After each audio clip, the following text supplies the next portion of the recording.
آیت کو سرچ کرے گا فہدا، اللہ اس کو امیجیٹلی ہدایت دے دے گا.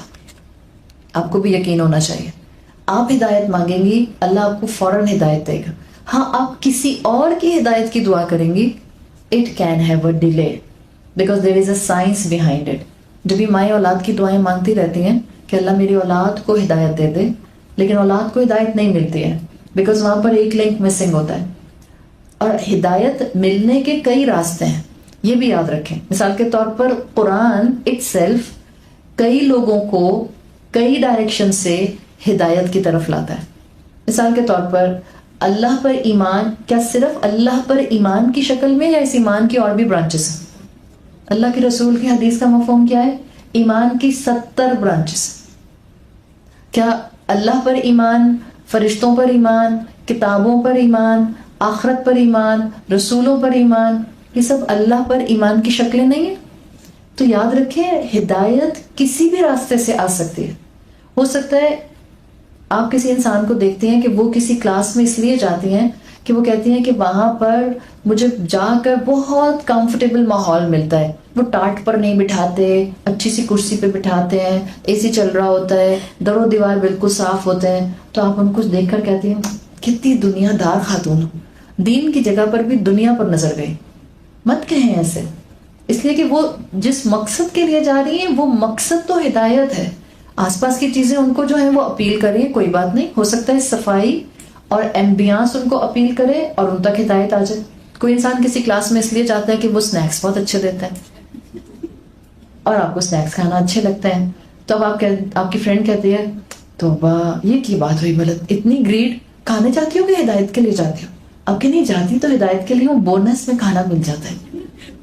تو اللہ کے راستے پر آنے کے کئی راستے ہو سکتے ہیں، کئی ڈائریکشنز ہو سکتے ہیں، کئی ڈائمینشنز ہو سکتے ہیں. اسی طرح ایمان باللہ کئی شیپس میں ہے.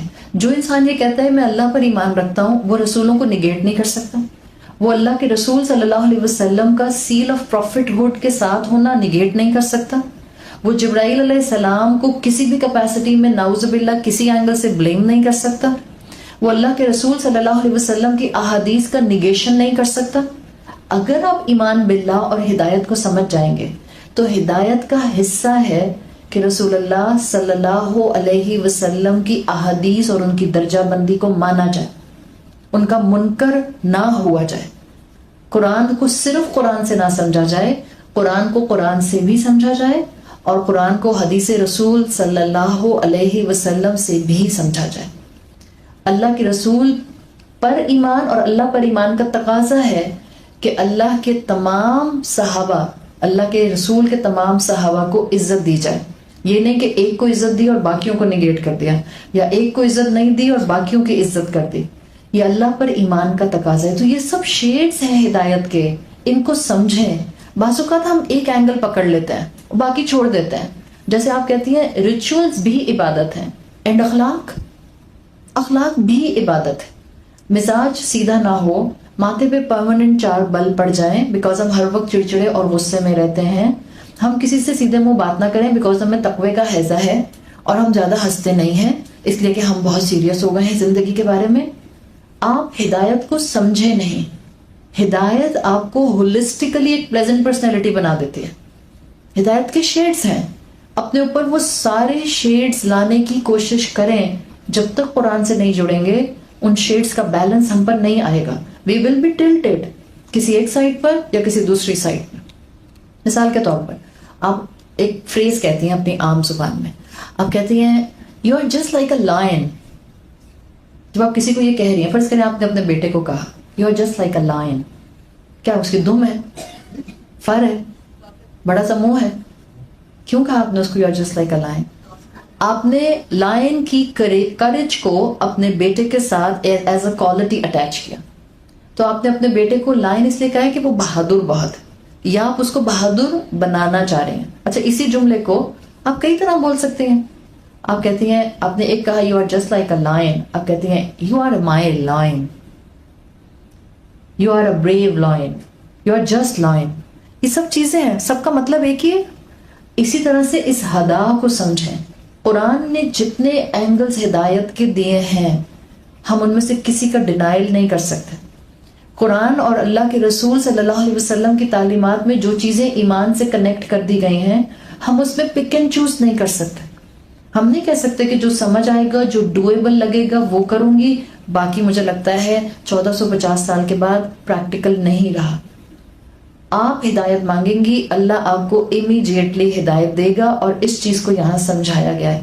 اور ہدایت کا ملنا فہدا، it does not depend just on your environment. یہاں جتنے بھی ہم آ کر بیٹھے ہیں is there a guarantee کہ ہم سب کو ہدایت ملے گی؟ کوئی فارمولا ایسا ہے کہ جو قرآن کی کلاس میں آ کے بیٹھ گیا اس کو ضرور ہدایت ملے گی؟ نو، a big no.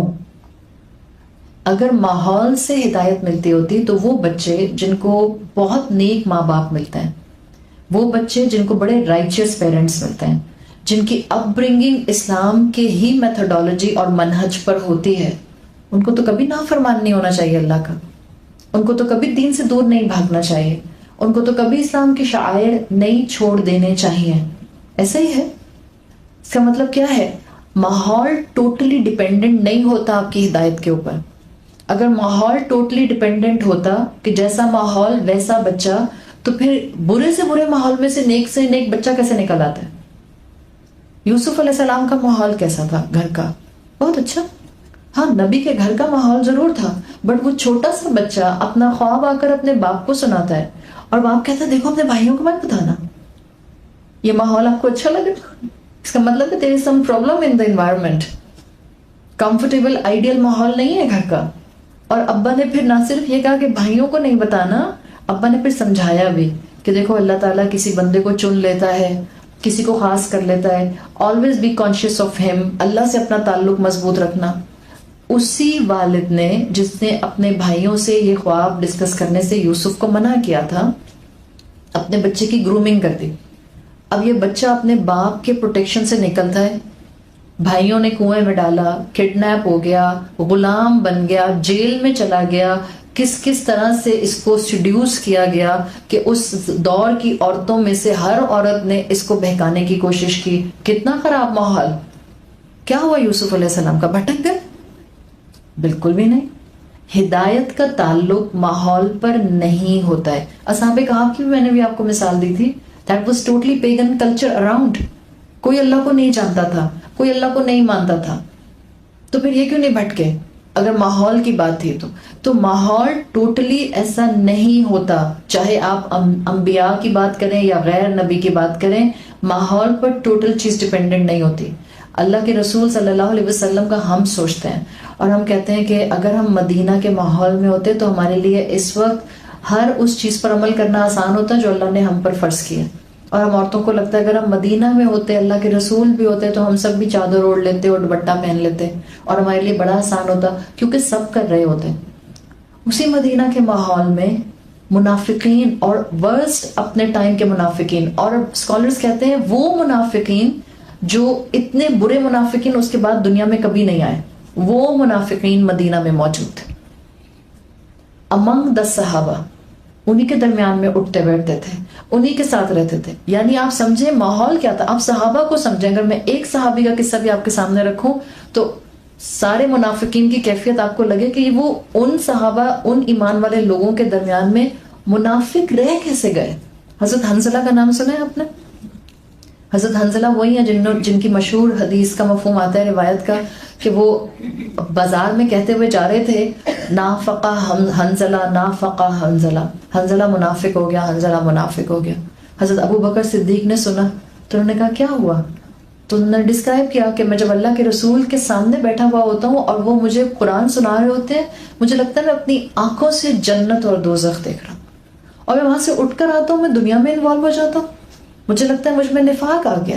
تو حضرت ابو بکر نے کہا کہ ایسا تو مجھے بھی محسوس ہوتا ہے. اور پھر وہ دونوں اللہ کے رسول کی محفل میں گئے، آپ صلی اللہ علیہ وسلم سے سوال کیا. تو کیا کہا تھا آپ صلی اللہ علیہ وسلم نے؟ آپ نے کہا تھا اگر تمہاری وہی کیفیت جو یہاں بیٹھ کر ہوتی ہے، کہاں بیٹھ کر؟ یعنی اللہ کے رسول کی صحبت ایز ویل ایز ہمارے لیے قرآن کی محفل. ہم بھی یہاں بیٹھ کر بڑی نیکیوں کے ارادے کر کے جاتے ہیں، گھر جا کر سب جہاگ ہو جاتا ہے. جہاں کوئی ذرا سا اونچی آواز میں بات کرتا ہے، ٹیڑھی نظروں سے بات کرتا ہے، ٹیڑھے منہ سے بات کرتا ہے، وہیں جا کر ہماری نیکیوں کے ارادے بھی ایسے ہی فزل آؤٹ ہو جاتے ہیں. تو آپ اس حدیث کو سمجھیں، یہ صرف حضرت حنظلہ اور حضرت ابو بکر کے لیے نہیں تھی. آپ صلی اللہ علیہ وسلم نے ہمیں بھی کہا اگر تمہاری کیفیت وہی ہو جائے حنظلہ جو تمہاری میری محفل میں اللہ کے ذکر کی محفل میں ہوتی ہے، تو فرشتے تم سے آ کر راستوں میں مصافحہ کریں، حق کریں تم کو فرشتے، اس لیے کہ ممکن نہیں ہے کہ وہی کیفیت رہے. یہ اتنے ایمان والے حضرت حنظلہ تھے اور ان کو اپنے بارے میں نفاق کا ڈر تھا. حضرت حنظلہ کا انتقال کیسے ہوا تھا؟ شہید ہوئے تھے اور جنگ میں شہید ہوئے تھے. احد کا واقعہ ہے، احد سے ایک رات پہلے کی جو رات تھی، بدر سے ایک رات پہلے کی رات تھی، میرا خیال ہے احد یا بدر میں سے کوئی ایک ہے، اگر مجھے صحیح یاد نہیں اس وقت آ رہا، but any one of these. ایک رات پہلے ان کا نکاح ہوا تھا، تو اللہ کے رسول سے اجازت لے کر گئے تھے کہ میں اپنی زوجہ کے ساتھ وقت گزار کر آ جاؤں. آپ سوچیں ایک رات پہلے نکاح ہوا ہے اور اگلے دن جنگ ہے. ہم بیٹوں کو تو بھول ہی جائیں، سب بیٹوں کی مائیں اپنے دل پر ہاتھ رکھ کے بتائیں، ہم بھیجتے، ہم کہتے دنیا ہے جانے کے لیے، تم کہاں جا رہے ہو، ابھی تمہاری شادی ہوئی ہے. ہم امیجن نہیں کر سکتے ان صحابہ کے ایمان کا لیول ایٹ آل. اس ماحول میں رہ کر بھی منافق رہ گئے. تو آپ سوچیں محرومی کا عالم، ماحول نہیں ڈیپینڈنٹ ہوتا صرف، so many other things counts. حضرت حنظلہ اب اللہ کے رسول سے اجازت لے کر جاتے ہیں کہ میں اپنی زوجہ کے پاس جانا چاہ رہا ہوں، اور پھر یہ جاتے ہیں اور ان کے ساتھ رات گزارتے ہیں. ان کو صبح جلدی واپس آنا تھا، تو یہ فجر کہا جاتا ہے کہ فجر کی نماز پڑھ کر گئے تھے اور ظہر کی نماز کے بعد پلان تھا کہ یہ جنگ کا معاملہ شروع ہوگا. فجر کی نماز پڑھ کر جاتے ہیں اور اپنی زوجہ کے ساتھ اپنا جسمانی تعلق قائم کرتے ہیں، اور جلدی میں غسل لیے بغیر آ کر میدان میں مسلمانوں کے ساتھ فوج کا حصہ بن جاتے ہیں. غسل لینے کا موقع نہیں ملتا، غسل جنابت، اور اسی میں ان کو شہادت نصیب ہو جاتی ہے جنگ کے میدان میں. ایک رات کا دلہا ہماری زبان میں، اسی میں ان کو شہادت ہو جاتی ہے. اللہ کے رسول صلی اللہ علیہ وسلم اس دن کی شام میں صحابہ سے پوچھتے ہیں حنظلہ کو کیا ہوا تھا؟ صحابہ کہتے ہیں کیا ہوا تھا یا رسول اللہ؟ اللہ کے رسول کہتے ہیں میں نے حنظلہ کو آسمان اور زمین کے درمیان میں دیکھا اور فرشتے ان کو غسل دے رہے تھے. آپ سوچیں یہ ایمانی کیفیات تھیں ان صحابہ کی، اور ان کے درمیان میں منافقین تھے. تو ماحول تو بہترین تھا. اور حضرت حنظلہ کی جو زوجہ تھی وہ کون تھی؟ کسی کو معلوم ہے؟ بیوی ان کی عبداللہ بن ابی کی بیٹی، نہایت مومنہ خاتون. عبداللہ بن ابی کے 2 بچے، ایک تو یہ بیٹی جو حنظلہ کی نکاح میں تھی، اور دوسرے عبداللہ جو عبداللہ ابن ابی تھے. نہایت نیک انسان. سوچیں عبداللہ ابن ابی کی بیٹی تھی یہ، رئیس المنافقین، جو کہ سب سے بڑا منافق مدینہ کا کہلاتا تھا، جس کے اوپر اللہ تعالیٰ نے مغفرت پڑھنے سے رسول اللہ صلی اللہ علیہ وسلم کو روک دیا تھا.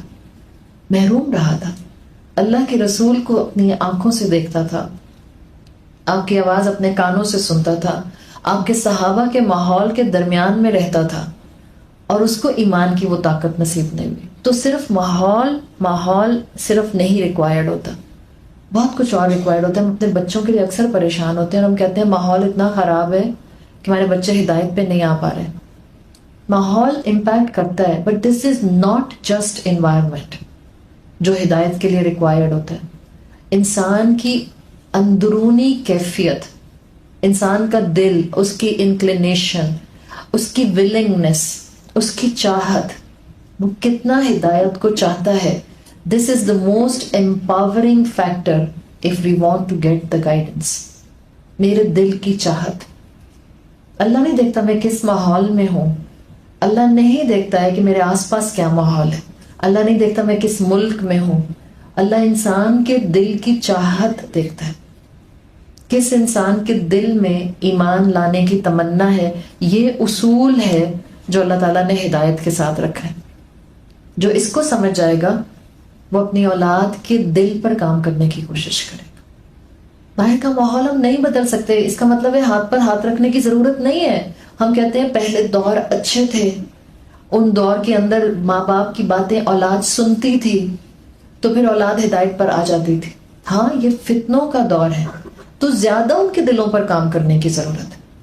آپ اور میں باہر کا ماحول نہیں بدل سکتے ہیں. ہم تو پاکستان کے حالات نہیں بدل سکتے. ہم باہر دنیا کا گلوبل ماحول کیا بدلیں گے؟ فتنوں کو کیا روکیں گے؟ ہم تو اپنے ملک کے اندر عدل قائم نہیں کر سکتے. تو ہم کس طرح سے ہیں وہ آنے والے فتنوں کی بارش سے اپنی اولاد کو دور کریں گے؟ اپنی اولاد کے دلوں پر کام کریں. ایسا نہ ہو کہ آپ کی اولاد آپ سے ہی غافل ہو، باقی دنیا کو جانتی ہو. ایسا نہ ہو کہ آپ اپنی اولاد کے دل سے غافل ہو، آپ کو پتہ ہی نہ ہو کہ آپ نے کس طرح سے اس کو اللہ سے کنیکٹ کرنا ہے. اپنی اولاد کے دل کی دنیا پر کام کریں. اس کے لیے وقت لگانا پڑتا ہے، اس کے لیے پیار سے بات کرنی پڑتی ہے. آخری دفعہ پیار سے کب بات کی تھی؟ جب آپ نے کوئی اس کو نصیحت نہیں کی تھی، بس بات کی تھی. یہ تعلق اپنا اولاد کے ساتھ قائم کریں. پہلے دور میں ہم اپنی ماؤں کے ساتھ اتنے اٹیچ کیوں ہوتے تھے؟ وہ ہمارے لیے اویلیبل ہوتی تھیں. اماں ہمارے لیے اویلیبل ہوتی تھیں، اور آج کی مائیں اویلیبل نہیں ہوتی ہیں. That's the main reason. اگر میرا بچہ ہدایت پر نہیں ہے، اس کو میری کمپنی صحبت کی ضرورت ہے. جس کے چھوٹے بچے ہیں اس کے لیے بلیسنگ ہے. آپ نانی دادی ہیں، الحمدللہ اپنی اگلی نسل کے اوپر کام کریں. دل کی چاہت اللہ دیکھتا ہے. اس فاہدہ کے اندر دل کی چاہت موجود ہے. اور اس کانسیپٹ کے اندر ایک اور بہت اسٹرانگ کانسیپٹ موجود ہے. کوئی عورت یہ نہ کہے کہ مجھے ماحول نہیں ملا جبھی میں اللہ کی بندی نہیں بن سکی. فاہدہ امیڈیٹ ہوگا جس وقت اللہ نے آپ کے دل میں حق کی تمنا پالی. بابا جادہ کا اللہ نے آپ کو اس کشمکش میں پا لیا کہ آپ چاہتی ہیں کہ آپ کو اللہ کا قرب ملے، بٹ آپ کو طریقہ سمجھ نہیں آ رہا. آپ چاہتی ہیں آپ اچھی انسان بن جائیں، بٹ آپ سے اچھا انسان بنا نہیں جا رہا. آپ چاہتی ہیں کہ آپ رسول اللہ کے اخلاق اڈاپٹ کر لیں، بٹ آپ کے اندر ہمت آ نہیں رہی. آپ چاہتی ہیں آپ لوگوں کو معاف کر دیں، لیکن آپ سے لوگوں کو معاف کیا جا نہیں رہا. اللہ یہ کیفیت دیکھتا ہے. کیا حدیثیں نہیں پڑھتے ہم؟ حدیثوں کا مفہوم نہیں آتا. اللہ تمہارے مال نہیں دیکھتا، اللہ تمہارے چہرے نہیں دیکھتا، اللہ تمہارے دل دیکھتا ہے. تمہارے دل کی کیفیت دیکھتا ہے، اس دل کی چاہت دیکھتا ہے. ہدایت دے دیتا ہے اور ڈیلے نہیں کرتا. پھر فاہدہ امیڈیٹلی ہدایت دے دیتا ہے. اپنے دل کو اپنے اللہ کے ساتھ جوڑیں، اللہ آپ کو ہدایت دے گا. تو اسکالرز کہتے ہیں دالن اور ہدا، اس کے درمیان میں ایک پاتھ بنتا ہے. بابا جادہ کا دالن، اللہ آپ کو پاتا ہے کسی کشمکش کے اندر. آپ چاہ رہی ہیں، آپ ایک راستہ ڈھونڈنا چاہ رہی ہیں، آپ کسی نہ کسی اس وقت ذہنی کوفت کے ساتھ، ذہنی ٹرموائل کے ساتھ آپ چاہ رہی ہیں آپ اپنا اصلاح کریں، آپ اپنے آپ کو ذہنی طور پر مضبوط کریں، آپ اپنی زندگی میں کوالٹی لے کر آئیں. تو یہ ڈالن سے ہدا تک کے درمیان میں اللہ اپنے بندے کی ولنگنس، انکلینیشن، رجحان، خواہش اور جذبہ دیکھتا ہے. یہ جتنا اسٹرانگ ہوتا ہے اتنے بڑے لیول کی، اتنے واضح لیول کی ہدایت اس بندے کو دے دی جاتی ہے. پھر کیا ہوتا ہے؟ ہدایت دینے کا مطلب ویزیبلٹی کیا ہوگی ہدایت کی؟ آپ کا دل نیکی کے لیے کھل جاتا ہے. آپ کا دل چاہتا ہے آپ نیکی کریں، آپ کو نیکی کرنا اچھا لگتا ہے، اور نیکی کرنے میں ساری نیکیاں لے آئیں. پھر آپ اس انسان کو بھی معاف کر دیتے ہیں جس انسان نے آپ کے بڑے حق مارے ہوتے ہیں. نیکی کرنا اچھا لگنے کا مطلب پھر آپ لوگوں سے نہیں پوچھتی ہیں اگر میں صرف فرض پڑھ لوں تو، سنتیں چھوڑ دوں تو، اگر میں تراویح نہ پڑھوں تو، اگر میں صرف 4 تراویح پڑھوں تو، اگر میں 8 پڑھوں تو. آپ کو نہیں پھر ضرورت ہوتی لوگوں سے پوچھنے کی. آپ کو اللہ کی طرف سے شرح الصدر مل جاتا ہے. بس آپ کو پتہ چل جاتا ہے اللہ کے حبیب نے یہ کہا ہے، آپ کرتے جاتے ہیں، کرتے جاتے ہیں اور اپناتے جاتے ہیں اور فاہدہ کی کیٹیگری کے اندر آتے جاتے ہیں. اور اسکالرز کہتے ہیں کہ ایک ایسا دل جس میں ہدایت آ جائے، اگر انسان چاہتا ہے کہ انسان اپنے دل کو ویسا پائے کہ اس کے دل میں ہدایت ہو، اور انسان چاہتا ہے کہ میں چیک کروں میرے دل میں ہدایت ہے یا نہیں ہے، تو وہ کہتے ہیں کہ آپ 4-5 چیزیں موٹی موٹی سمجھ سکتے ہیں. آپ کا دل چاہے گا کہ آپ اللہ کے کلام کے ساتھ وقت گزاریں، آپ اس کے کلام کو سمجھیں. آپ کا دل چاہے گا کہ آپ اللہ کو راضی کرنے کے لیے کچھ کریں. آپ اپنے رب کی معرفت کے بعد اپنے رب کو راضی کرنے کے لیے کچھ کریں. آپ اپنی زبان کو تھام لیتے ہیں، ہدایت آنے کی علامت آپ کی زبانیں تھم جاتی ہیں. جب زبانیں تھم جاتی ہیں نا، گھر کے اندر کے ماحول سنورنا شروع ہو جاتے.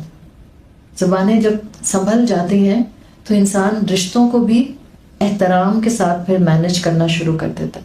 تو اللہ سے رابطے کا دل کرتا ہے، اللہ کے کلام کو سمجھنے کا دل کرتا ہے، زبان کو مومن تھام لیتا ہے اور میکسیمم ٹائم اللہ کے کلام یا اللہ کے ذکر یا اللہ کی بتائی ہوئی شریعت کے ساتھ گزارنے کی کوشش کرتا ہے. فہدا کی کیفیت ایک انسان کی زندگی میں اس طرح ریفلیکٹ کرتی ہے. تو کیونکہ اسکالرز کہتے ہیں کہ یہاں فہدا کا نہیں آیا، اس لیے یہاں پر اللہ ہر ایک کو ہدایت دیتا ہے. نہ صرف اللہ نے اپنے حبیب صلی اللہ علیہ وسلم کو ہدایت دی، بلکہ اسکالرز کہتے ہیں آپ کے امتی بھی اگر اسی چاہت کے ساتھ اللہ کے کلام کے سامنے آ کے بیٹھیں گے، اللہ آپ کے ہر امتی کو ہدایت دے گا. اور ہم بھی اسی چاہت کے ساتھ یہاں آ کے بیٹھیں. ہمارا یہاں آنے کا مقصد صرف اور صرف اسپرچل اسٹیمولیشن نہیں تھا رمضان کی، کہ ہم رمضان میں تھوڑا سا اسپرچل ہائی لے لیں، تھوڑا سا ہم زیادہ اسپرچل محسوس کریں تو چلو ہم قرآن کی کلاس اٹینڈ کر لیتے ہیں.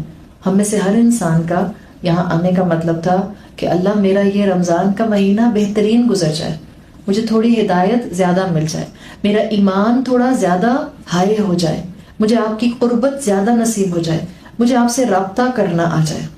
ہم سب اس مقصد سے اس کتاب کے ساتھ جڑے ہیں، اور جب اس مقصد سے جڑے ہیں تو ایمان رکھیں کہ آپ کا رب آپ کو خالی ہاتھ واپس نہیں لوٹائے گا. جب اس نے اپنے حبیب سے کہا وَوَجَدَكَ ضَالًّا فَهَدَىٰ، تو ہم تو اس کے سامنے گڑ گڑا کر مانگ رہے ہیں کہ اللہ ہم واقعی بھٹکے ہوئے ہیں، ہمیں زندگی کے اندر آپ کی اطاعت کے پہلو بہت سے اینگل سے اپنانے نہیں آتے ہیں. اللہ ہماری اصلاح کر دے. اللہ ہمیں اپنے بچوں کے دلوں میں آپ کی محبت انڈیلنے کی حکمت عطا کر دے. اللہ ہمارے دلوں کو ہدایت دے دے. اللہ ہمیں ایسی ہدایت دے کہ جو ہدایت ایک دفعہ ملنے کے بعد پھر واپس کبھی نہ جائے، ہدایت کو کبھی زوال نہ آئے. ربنا لا تزغ قلوبنا بعد اذ ہدیتنا. اللہ جب ہدایت کی نعمت مل جائے تو پھر اس ہدایت کی نعمت کو کبھی زوال نہ آئے. اللہ ہماری اولادوں کو اسلام کی محبت عطا فرمائے. اللہ ہمارے گھروں کو ایک پیسفل، پرسکون، ایمان والے ماحول والے گھر بنا دے. اللہ اسپاؤسز کو ایک دوسرے کے لیے آنکھوں کی ٹھنڈک بنا دے. اللہ اولاد کو والدین کے لیے آنکھوں کی ٹھنڈک بنا دے. اللہ بیماروں کو شفائے کلی عطا فرما دے. اللہ بھٹکے ہوئوں کو راستہ دکھا دے. اللہ جو بے آسرا ہیں ان کو سہارا دے دے. اللہ جو مائیں اپنے بچوں کے رشتوں کے لیے پریشان ہیں، اللہ ان اولادوں کو بہترین گھر، بہترین سسرال، بہترین اسپاؤسز عطا فرما دے. اللہ ہمارے بچوں کو جہاں دنیا کی تعلیم ہم نے ان کو دلائی ہے، اللہ ہمیں ان کو اسلام کی محبت بھی سکھانے کی توفیق عطا فرما دے. اللہ فلسطین اور کشمیر کے مسلمانوں پر رحم فرمائے. اللہ پاکستان کو امانت والے حکمران عطا فرمائے.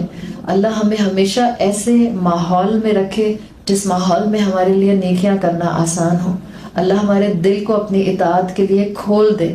اللہ ہمیں شرح صدر عطا فرما کہ ہمارے دل میں جب ہدایت آ جائے تو ہم اپنے آپ کو صرف نیکیوں کے راستے پر دوڑتا ہوا محسوس کریں. اللہ ہمیں بخش دے. اللہ تمام مرحومین کو بخش دے. اللہ ہمارے والدین کو بخش دے. اللہ ہمیں اپنے والدین کے لیے اور ہماری اولادوں کو ہمارے لیے بہترین صدقہ جاریہ بنا دے. سبحانک اللہم و بحمدک نشہد ان لا الہ الا انت نستغفرک و نتوب الیک. جزاک اللہ خیرا.